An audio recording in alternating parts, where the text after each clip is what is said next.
Listen up, everyone. If you're holding XRP, what I'm about to show you is the kind of setup that doesn't come around often. We got charts flashing, bullish continuation. We have ETFs about to launch in the US, and even leaked evidence that Ripple has been at the center of banking tests for over a decade. You put those three things together, and you start to see how XRP doesn't just move a little, it rewrites the entire market structure. By the end of this video, you'll understand exactly why XRP is coiling up for a breakout that could shock everyone who has been sleeping on it. Without further ado, folks, let's jump into it. Welcome back to the Bullwinkle Blueprint. If you're new around here, do me a favor, hit that subscribe button. If you're coming back for some more of that good info, hit that thumbs up. It is the ultimate way and free way to support the channel, and it takes you a whole 2 seconds. I know if you're on your little mobile phone that you need to hide the comments in order to see the thumbs up. Get it done. I beg of you. I would appreciate it. Thank you for your attention to this matter. Bitcoin, $112,351. It's currently down 0.31%.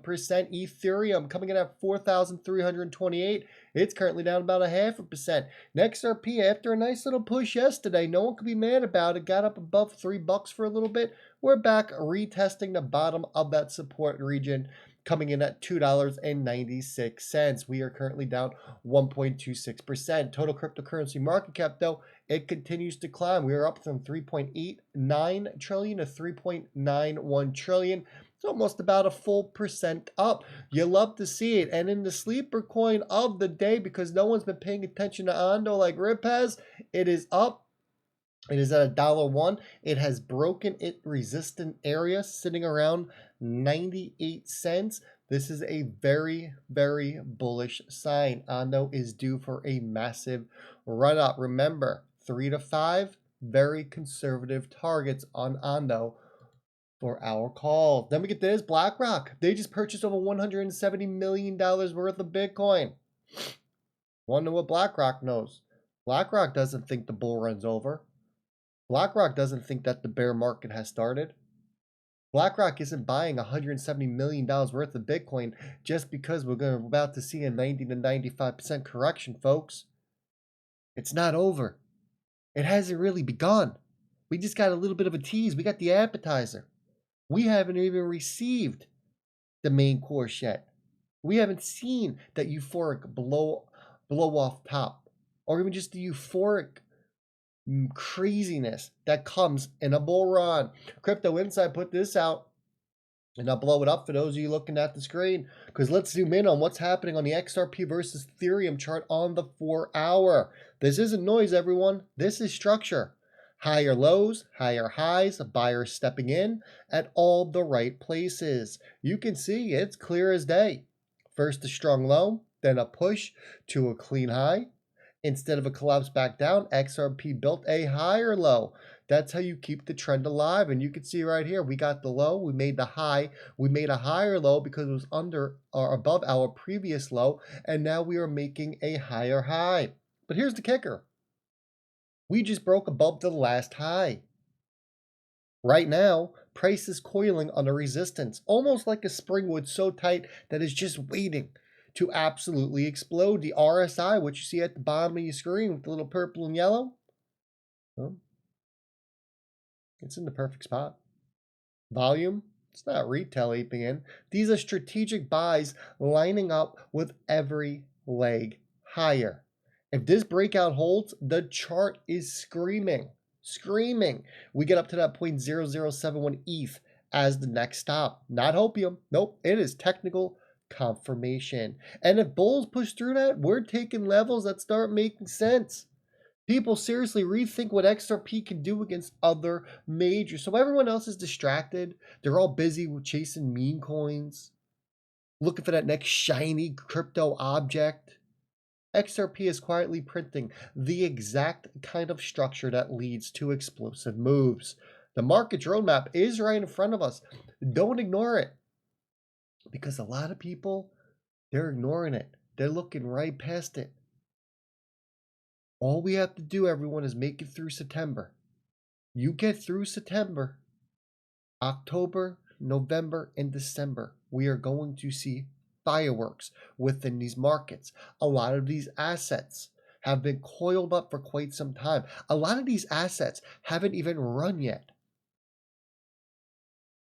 Look at Quant, for example. Quant hasn't done much. Ondo, another one, hasn't done much, but they are ready to break out. We might be seeing that right now with Ondo.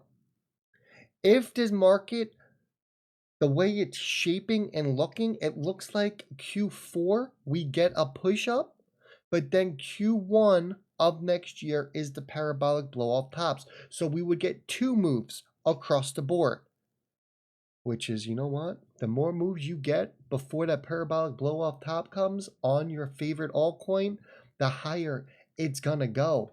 I just want to throw that out there. That's what I'm paying attention to. Now let me get this. Pretty interesting right here, okay? This guy, Lord Belgrave, that's his name, all right? He puts out this thread. I think it's like 11 tweets. It's something crazy. We're not going to read them all, don't worry. I got it all summed up. We did fact checking as well, just to get to the nitty gritty, because some of what he is saying, well, a lot of what he's saying is very factual information, and we can prove it. We got the, we went back in history. We got it. We had AI cross-reference us. So what this guy is saying here, let's pull up ChatGPT. His core narrative. He's claiming that Ripple and XRP were quietly being tested by European banks back in 2015, right after Portugal's Banco Espírito Santo collapsed. I mean, I don't remember that, 2015, a decade ago, but maybe some of you do remember that. He states that the collapse of BES 2014 2015 exposed how fragile cross-border liquidity flows in Europe were.